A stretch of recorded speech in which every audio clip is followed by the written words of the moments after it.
Signature des protocoles d'accord de mobilisation des recettes non fiscales entre la Direction générale de recettes administratives, judiciaires, domaniales et des participations des GERAD et les services d'assiette exercice 2026. Par ces actes, les deux parties s'engagent à collaborer franchement en vue d'atteindre, voire dépasser les assignats annuelles budgétaires de 2026, arrêtées à un peu plus de 5 474 milliards de francs congolais. Anticiper les impacts des tensions internationales sur l'approvisionnement en produits pétroliers, c'est l'objectif de la séance de travail stratégique présidée par la première ministre Judith Suminwa Tuluka avec la participation du vice-premier ministre en charge de l'économie nationale Daniel Mukoko Samba et la ministre d'État, ministre des hydrocarbures Acacia Bandubola. Il a été question d'évaluer la situation nationale face aux perturbations des marchés pétroliers mondiaux, une démarche inscrite dans le premier pilier du programme d'action du gouvernement axé sur la protection du pouvoir d'achat et la stabilité économique. En vue de consolider la coordination entre les structures spécialisées dans la lutte contre la corruption, une task force a été mise en place sous l'impulsion de l'inspecteur général des finances chef des services Christophe Bitassimwa. L'objectif étant d'accroître l'efficacité des mécanismes de prévention, améliorer la détection des actes de corruption et renforcer la répression des infractions financières. Les développements de ces titres étant d'autres dans ce numéro du magazine Fiscalité et Développement dans une présentation signée Didi Mavambo Nombolo Pepe Frédéric.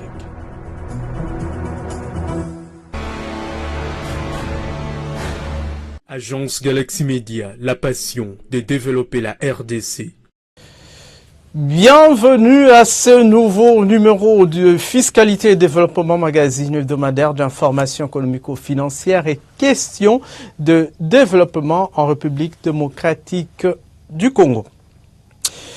Cérémonie de signature de protocole d'accord de mobilisation de recettes non fiscales entre la Direction générale de recettes administratives, judiciaires, domaniales et des participations des GERAD et le service d'assiette exercice 2026. C'était le jeudi 2 avril dernier au Salon Congo de Pullman Hotel Kinshasa en présence de la vice-ministre des Finances Gracia Yamba. Les détails dans ce reportage réalisé sur les images de Fonfon Makitou Doma.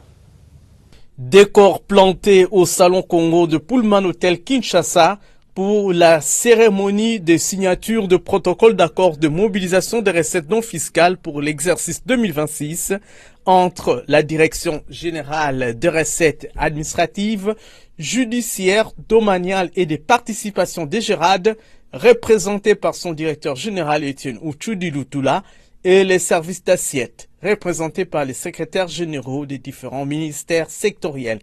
Cela se passe en présence de la vice-ministre des Finances Gracia Yamba, représentant l'Argenté national de Lufwamba Likunde Libotaï. Ces pactes signés marquent un signal fort de détermination pour renforcer la collaboration entre la DGRAD et les services d'assiette dans le cadre du dialogue fiscal.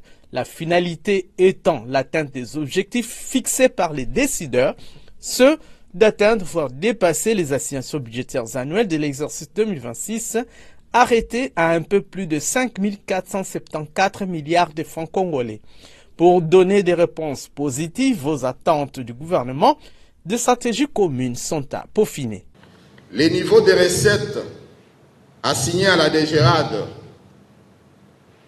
mais aussi au service d'assiette, a déterminé l'organisation de cette cérémonie de ce jour. En effet, la mobilisation des recettes dans le contexte qui est le nôtre, caractérisé notamment par la guerre d'agression, nous imposée injustement à l'est du pays, constitue un réel défi à relever.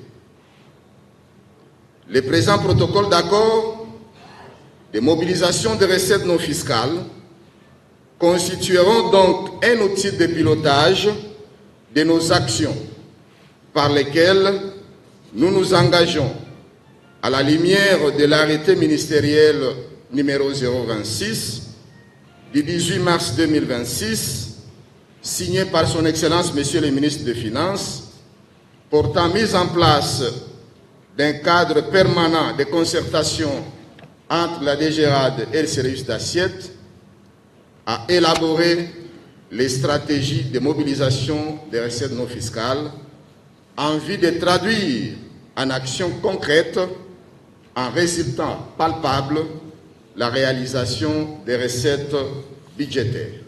L'amélioration de l'ordonnancement et du recouvrement des recettes par la DGRAD, ainsi que de la constatation et de la liquidation par les services d'assiette, sont parmi les priorités stratégiques devant conduire à la mobilisation plus accrue de recettes non fiscales. Pour Gracia Yamba, vice-ministre des Finances, la signature de ce protocole d'accord est une étape cruciale dans l'engagement de son ministère à garantir la pérennité des finances publiques en RDC. Elle compte sur le cadre de concertation mis en place par le gouvernement. Le cadre permanent de concertation devra être un moteur d'une nouvelle dynamique.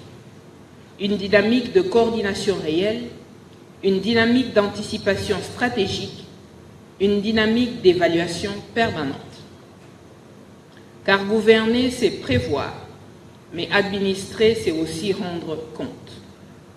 Dans cette trajectoire, la mobilisation des recettes non fiscales est bien plus qu'un enjeu technique. Elle est un levier de souveraineté. Elle est un instrument de crédibilité. Elle est une condition de notre indépendance économique.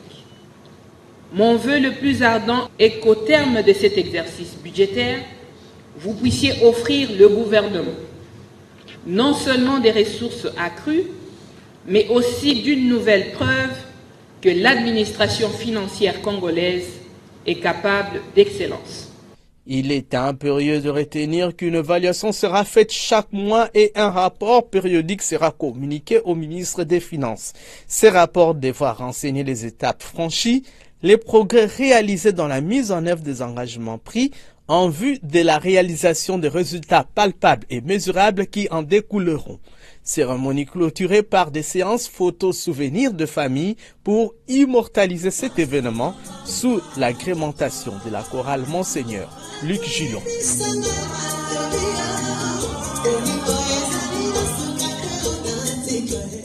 Il s'est tenu à Kinshasa le 1er et le 2 avril 2026 la 3e édition du Forum économique RDC-Angola organisé par les ministères de l'économie des deux pays sous le thème intégration sous-régionale et développement du commerce transfrontalier.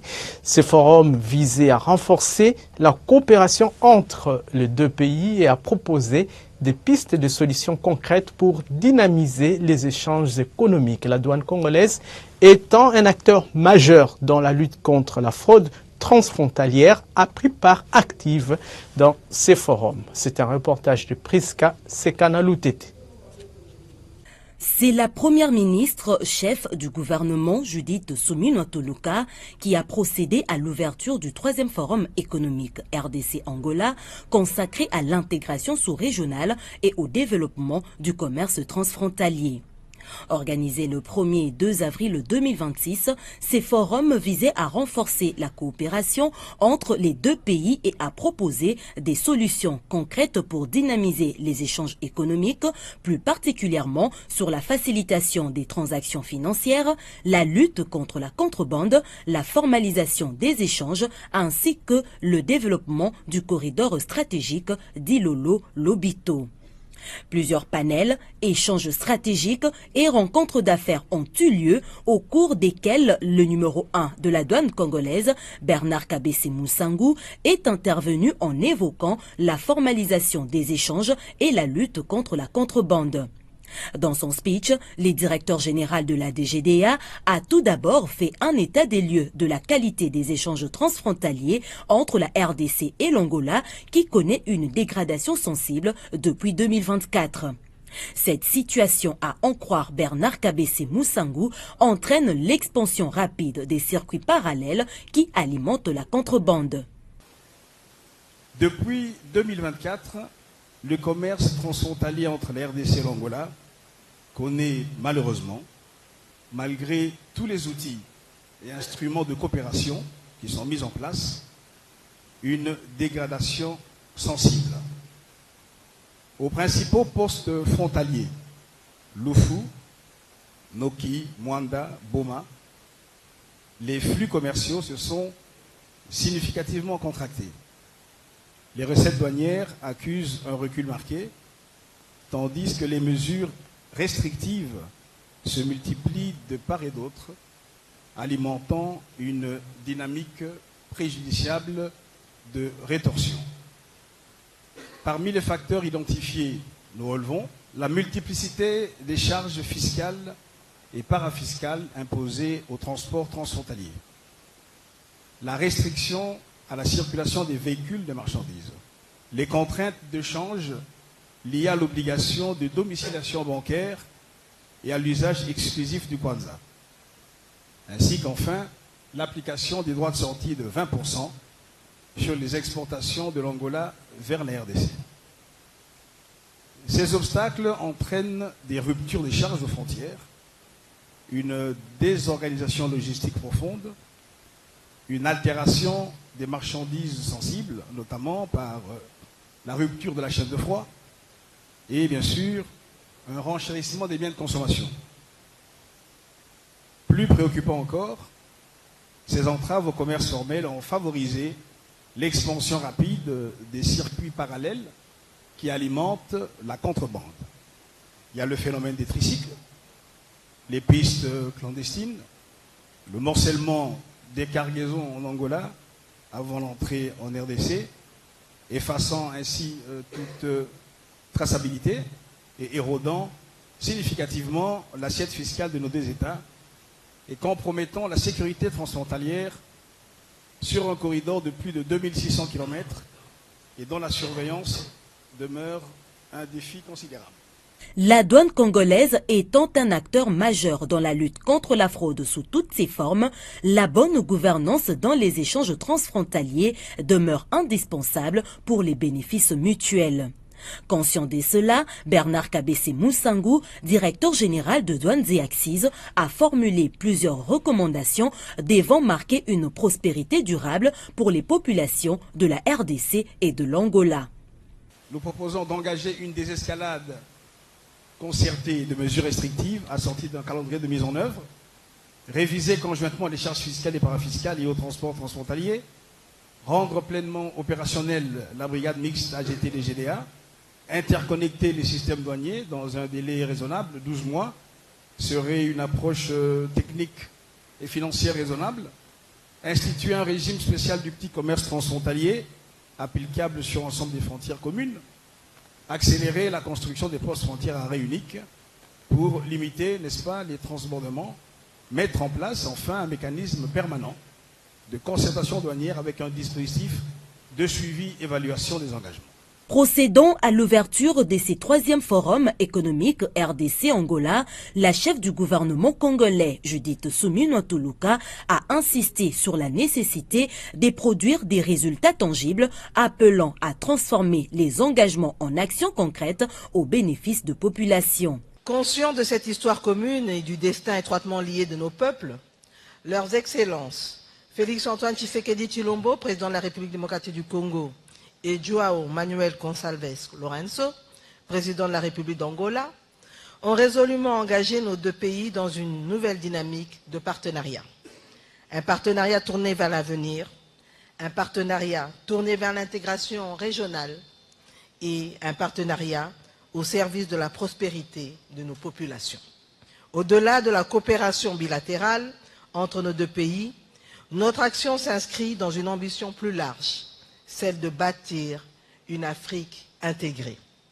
En renforçant nos échanges, en développant nos infrastructures et en facilitant le commerce transfrontalier, nous contribuons de manière concrète à la mise en œuvre de la zone de libre-échange continentale africaine. Car une Afrique qui commerce davantage avec elle-même est une Afrique plus forte, plus résiliente et plus prospère. Plusieurs recommandations structurantes, notamment en matière de facilitation du commerce, des développements des infrastructures et d'intégration financière ont été formulées à la clôture de ces assises.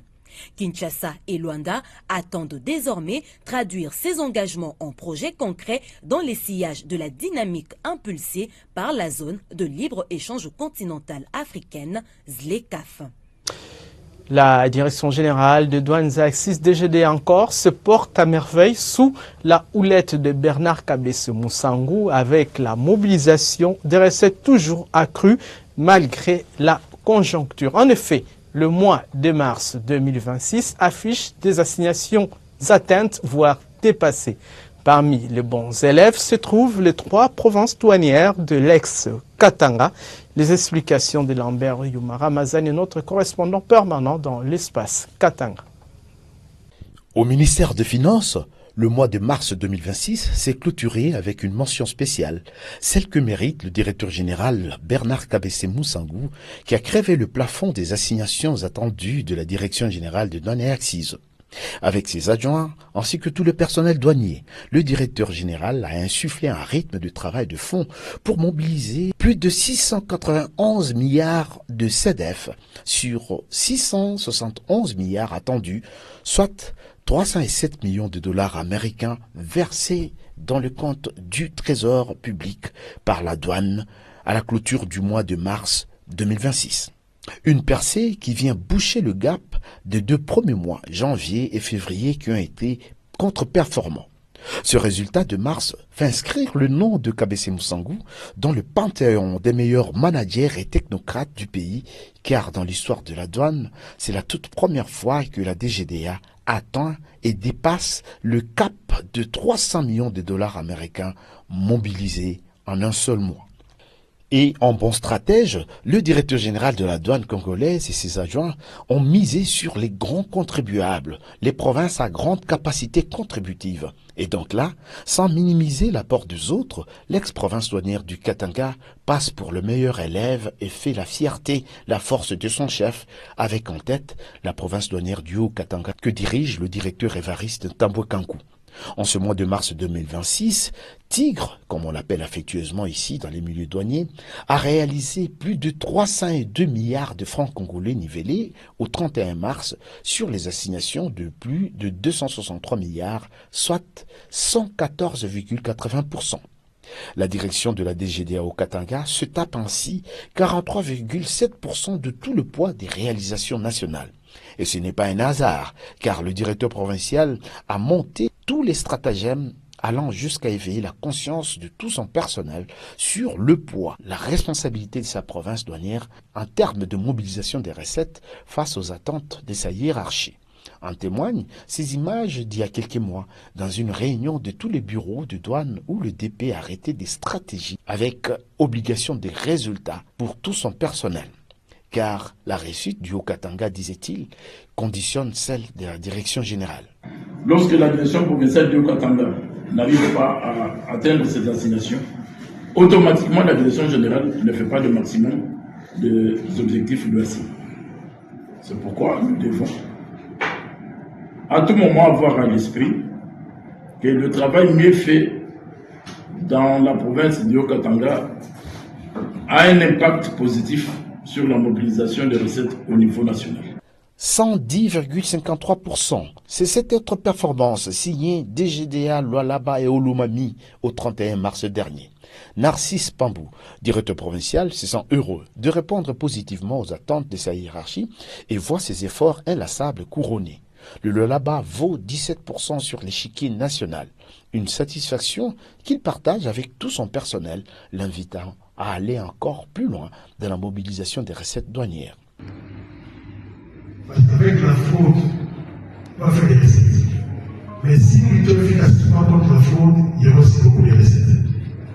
Jusque-là, on se comporte bien par rapport aux recettes, c'est bien. Mais je pense qu'avec cet outil ici qu'on nous apprend, on va encore faire mieux. Si on a fait 110% les mois passés, peut-être que c'est moi ici, pour les mois qui vont suivre, on peut maintenant faire 50% avec votre concours par les séries électroniques. Ses plus proches collaborateurs ont été ovationnés, encouragés par le DP ainsi que par le personnel. Vient enfin le Tanganyika du directeur Ilembo Dido qui a clôturé le mois de mars avec brio inscrivant 108%, même si, ici, la capacité contributive est encore au plus bas. Au finish, l'ex-province douanière du Katanga a inscrit plus de 61% sur l'ensemble des recettes nationales. Le directeur général s'estime sûrement heureux que tout son personnel adhère à son action pour une douane qui s'améliore le jour au jour et l'en remercie. L'autorité douanière nationale invite tous les gabelous à mouiller davantage le maillot, car la lutte continue. En vue d'anticiper les impacts des tensions internationales sur l'approvisionnement en produits pétroliers, la première ministre Judith Suminwa Tuluka a tenu le jeudi 2 avril 2026 dans son cabinet de travail une séance de travail stratégique avec le vice-premier ministre en charge de l'économie nationale Daniel Mukoko Samba et la ministre d'État, ministre des hydrocarbures Acacia Badoubola. Question d'évaluer la situation nationale face aux perturbations des marchés pétroliers mondiaux. Cette démarche s'inscrit dans le premier pilier du programme d'action du gouvernement Suminwa, axé sur la protection du pouvoir d'achat et la stabilité économique. On écoute le vice-premier ministre Daniel Mukoko Samba. Vous savez, gouverner, c'est d'abord prévenir. Donc, Son Excellence, Madame la Première ministre, nous a réunis ce soir, Madame la ministre d'État, ministre des Hydrocarbures et moi-même, pour faire le point au sujet de la situation de l'approvisionnement du pays en produits pétroliers, parce que l'opinion nationale est, nous le supposons, bien informée de ce qui se passe dans le monde. La guerre dans le Golfe Persique a perturbé totalement les marchés des produits pétroliers. Autour de nous, on assiste à des révisions à la hausse des prix des produits pétroliers. Madame la ministre d'État a, il y a quelques semaines, rassuré l'opinion au sujet de la disponibilité de produits pétroliers dans le pays. Mais nous devons, en tant que gouvernement, prendre toutes les dispositions nécessaires pour que non seulement le pays continue à recevoir les produits pétroliers dont nous avons besoin, mais également que nous puissions prendre toutes les mesures nécessaires de manière à ce que la disponibilité de ces produits pétroliers soit pérenne. Et cela passe bien sûr par l'ajustement probable de prix des produits pétroliers pour que nous ne soyons pas en déphasage par rapport à ce qui se passe dans le reste du monde. Le gouvernement prend toutes les mesures nécessaires de manière à ce que même si ajustement des prix des produits pétroliers il y a, que cela ne se fasse pas au détriment de la stabilité générale sur les différents marchés dans le pays. La situation sécuritaire et humanitaire dans la province du Sud Kivu était au centre du briefing de presse organisé le jeudi 2 avril 2026 par le ministre de la Communication et Médias Patrick Muyaya Katembwe. À cette occasion, le gouverneur du Sud Kivu, Jean-Jacques Purusi Sadiki, a précisé que la guerre d'agression rwandaise a des enjeux spécialement économiques à cause de nombreuses ressources minières qui regorgent cette province de l'Est de la République démocratique du Congo. Suivez.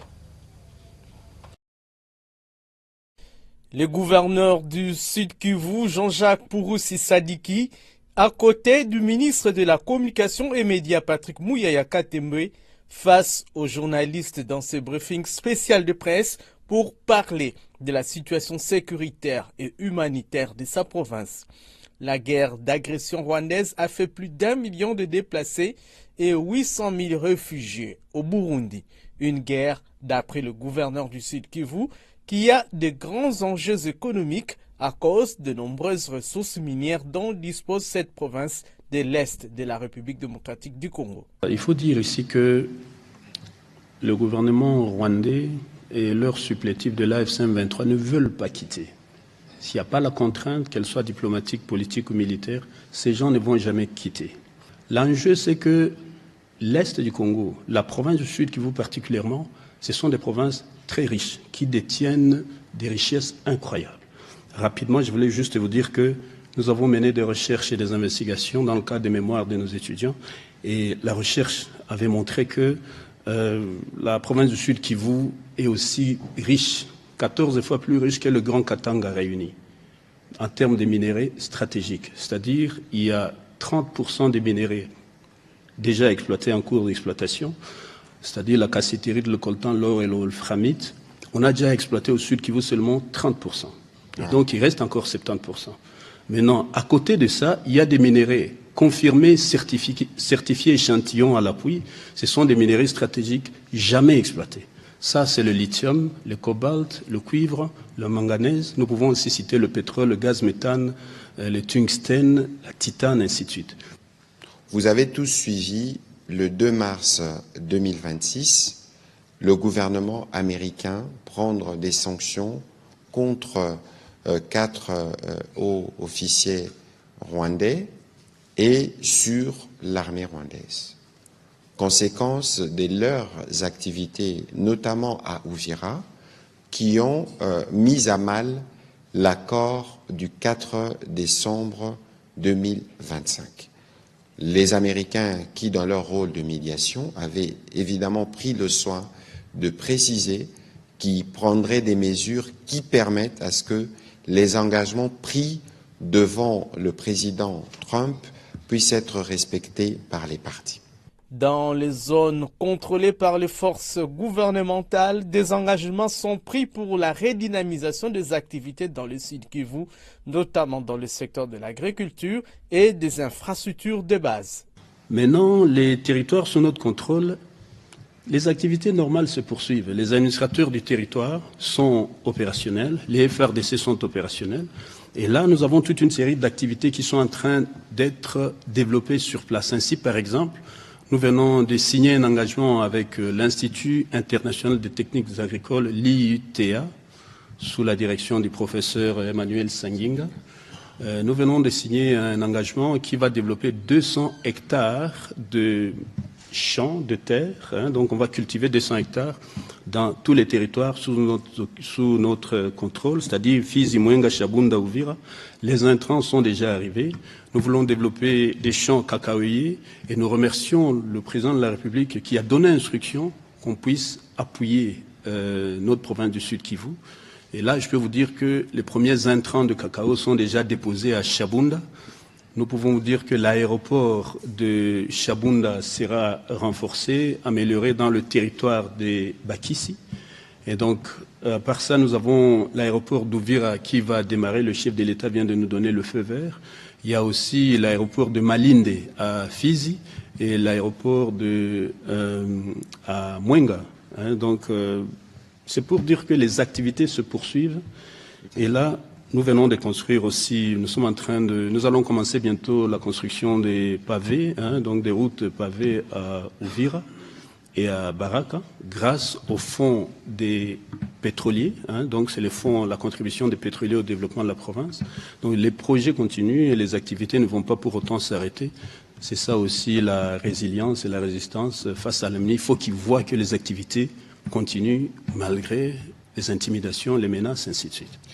Avec l'occupation illégale militaire étrangère dans certains de ces territoires, la province du Sud Kivu a perdu plus de 80% de ses recettes.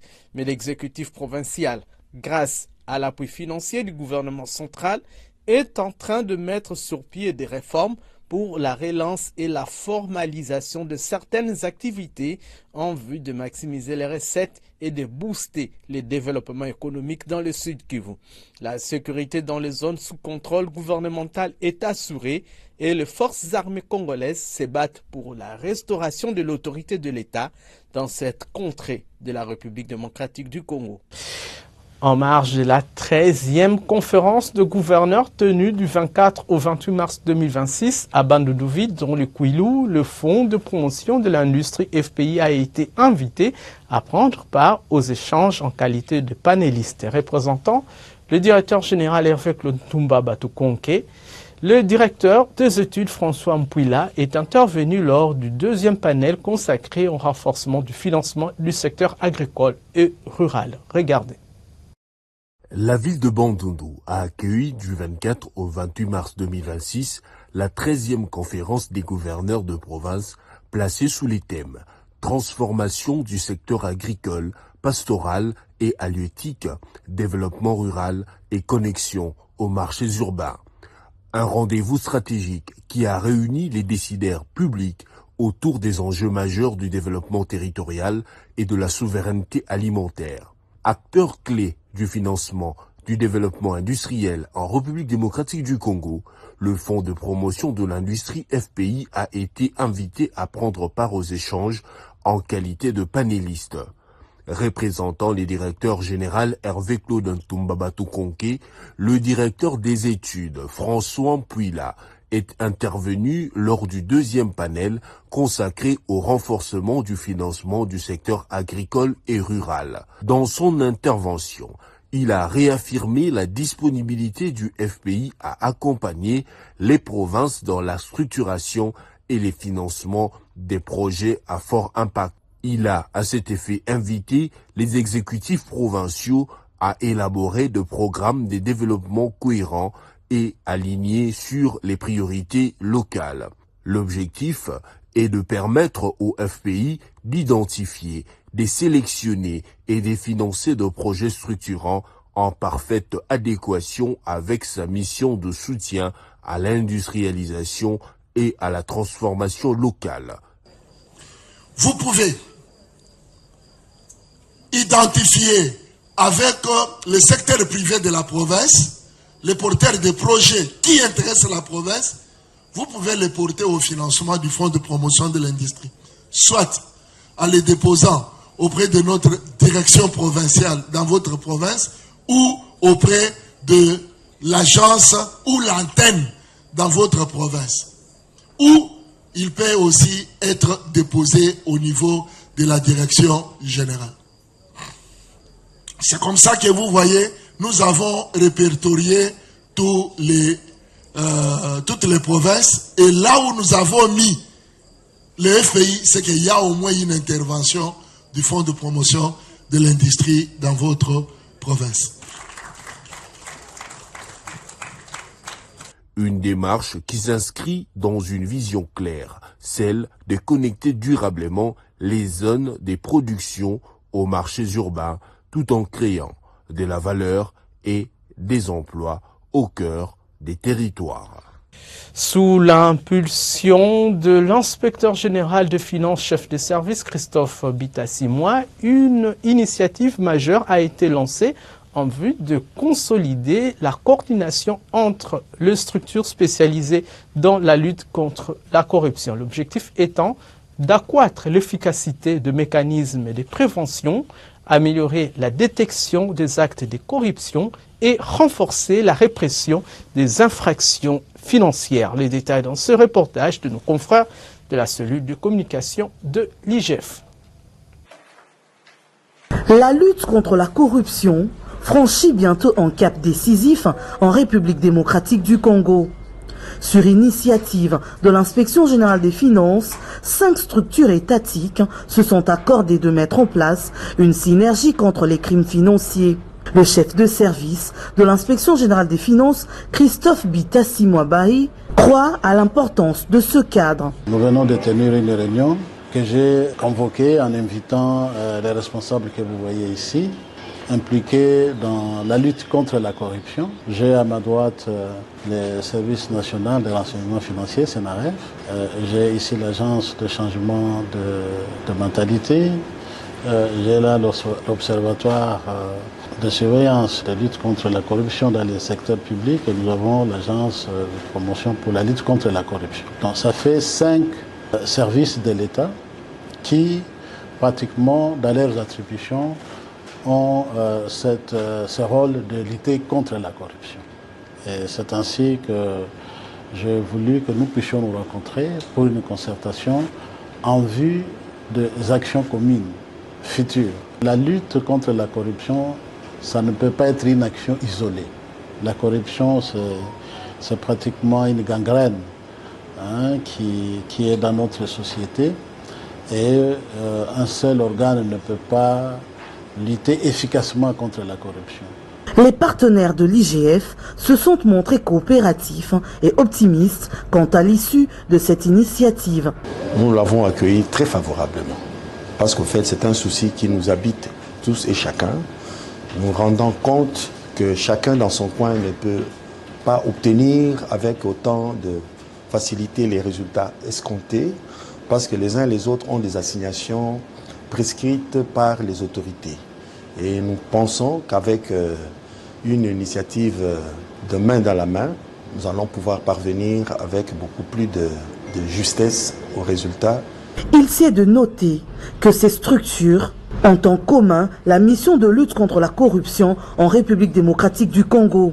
Elles feront désormais l'objet d'une stratégie commune à travers une task force qui verra bientôt le jour. Sur le marché de change, le taux officiel de la Banque centrale du Congo au vendredi 3 avril 2026 a affiché un dollar américain à 2301,81 francs congolais, 1 euro à 2654,86 francs congolais, 1 franc CFA à 4,04 francs congolais, un dirham, la monnaie des Émirats arabes unis, à 628,89 francs congolais. Au samedi 4 avril 2026, au parallèle, cette fois-ci, le taux a varié entre 2250 francs congolais et 2300 francs congolais les billets verts dans la majorité des communes de Kinshasa. À l'aéroport international de Njili, la devise américaine s'est échangée à 2100 francs congolais, 2300 francs congolais dans plusieurs supermarchés de Kinshasa, 2255 francs congolais chez Mère Double dans la commune de la Gombe. Auprès des opérateurs de télécommunications, le dollar américain revient à 2220 francs congolais. À Bwende, précisément dans la province de la Chouapa, à Kikwit, chef-lieu de la province du Kwilu, et à Guadolite, dans le nord Ubangi, les billets du pays de Donald Trump s'est négocié à 2200 francs congolais pour $1 américain. Même taux de 2200 francs congolais pour $1 américain observé dans les villes de Lubumbashi, dans le Haut-Katanga, Kolwezi, dans le Lualaba, Mwanda, dans le Congo central, ainsi que Bukavu, dans la province du Sud-Kivu.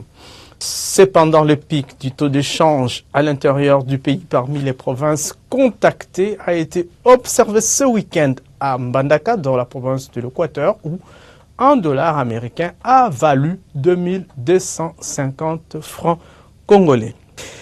De nouvelles à présent de cours de principales matières premières sur le marché international. Hausse sensible de 13,62% du cours du pétrole chez WTI. Le baril de l'or noir a valu $112,34. Chez Brent, il y a eu hausse de 8,74%. Le baril a coûté $109. Hausse également du cours du cuivre de 0,90%, négocié à $12 270 la tonne. Le cours du cobalt se situe autour de $56 000 la tonne et celui de l'or à $4676,43 l'once. Baisse par contre du cours du maïs de 0,22%, la tonne s'est négociée à $452. Baisse aussi du cours du riz paddy, c'est-à-dire non décortiqué, de 0,36%. La tonne de cette denrée s'est vendue à $11,23. Le cours du blé a connu une hausse de 0,04%, se négociant à $598 la tonne. Le cours du cacao a grimpé de 1,36%, valant $3,345 la tonne, le tout à la clôture de la semaine qui vient de s'achever. Terminons ces magazines avec ce sketch de sensibilisation concernant la procédure légale à respecter relative à la garde policière qui s'est fait sous l'encadrement de la Direction générale des recettes administratives, judiciaires, domaniales et des participations de Gérald.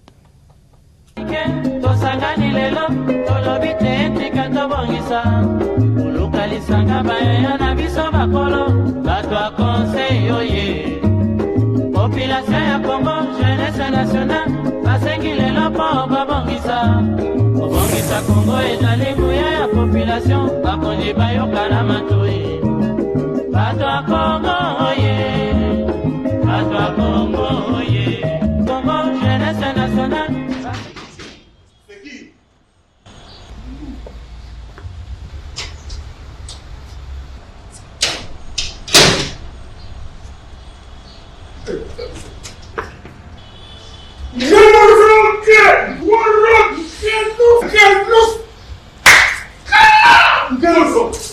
Tu es devenu une autorité? Non. Un ministre? Non. Député? Rien. Général? Du tout. Colonel? Rien, non. Mais pourquoi s'être entouré de policiers comme ça? Tu les as eu où? Ont-ils un bulletin de service à jour? Je vois. Tu fais entrer beaucoup d'argent dans le trésor public, hein? Quel trésor public? C'est un branchement, Wolok. Tu sais que je ne suis pas n'importe qui. Donc tu ne payes pas la banque? Kaka! Quelle banque? J'étais dans les besoins. Un coup de fil à un ami colonel à la ligne, Paka. La carte est là et je suis en sécurité. Pas d'étranger. Ngalouf, tu es un voleur. Wolok, un grand homme d'affaires comme moi. Voleur mouif. Mais tu voles l'État congolais. Comment ça? Oh, Ngalouf, tu ne peux pas avoir la garde policière sans suivre la procédure. Mais tu cours un grand danger. En cas d'incident, ou bien coup de barre avec mort d'homme, ça va la main.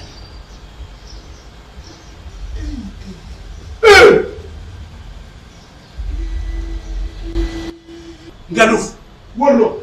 Notre police est un service d'assiette de l'État. Pour avoir la garde policière, il faut écrire au commissaire général pour Kinshasa, au commissaire provincial pour les provinces. Celui-ci, à son tour, va requérir auprès des services techniques comme la direction du budget et des finances pour Kinshasa, le département du budget et des finances pour les provinces, et à l'UPIHP ou PMH. Pas la LENI, ni les autres unités. Ah bon? Mais oui. En respectant la procédure, tu contribues au budget de notre pays en payant la taxe. Et surtout, tu appuies la vision du chef de l'État. Hein? Dis-moi, tu payes combien? Oh, Worok, vu mon rang et les moyens que j'ai minimisé la somme, hein, $500 par policier. Preuve de paiement. Ont-ils un bulletin de service à jour déterminant leur origine et leur mission chez toi? Il était de... $500. Alors que le taux officiel selon la loi c'est $100 par élément par mois pour des personnes physiques comme toi et moi, $200 par élément et par mois pour des personnes morales. Il est enroulé dans la farine.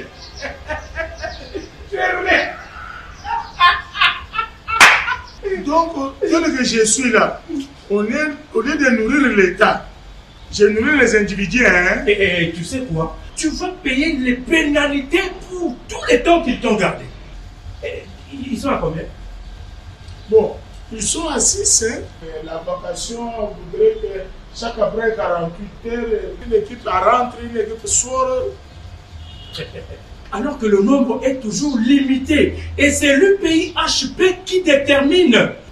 Il doit me rembourser. Alors toi aussi, tu dois rembourser les policiers. En plus, tu les as gardés ici illégalement.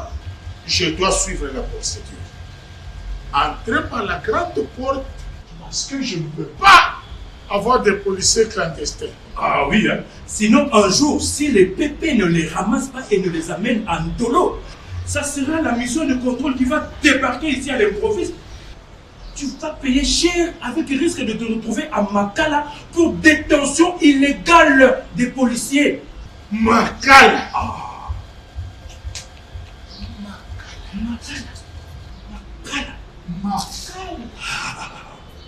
Vous voulez la garde policière? Respectez la procédure. Sinon, population ya Congo, jeunesse nationale, basengile lopo babongisa. Bongisa Congo ezali nguya ya population, bakonji bayoka na matoi. Ce numéro du magazine Fiscalité et Développement est ainsi terminé. Merci de l'avoir suivi et excellente suite de programmes sur cette chaîne.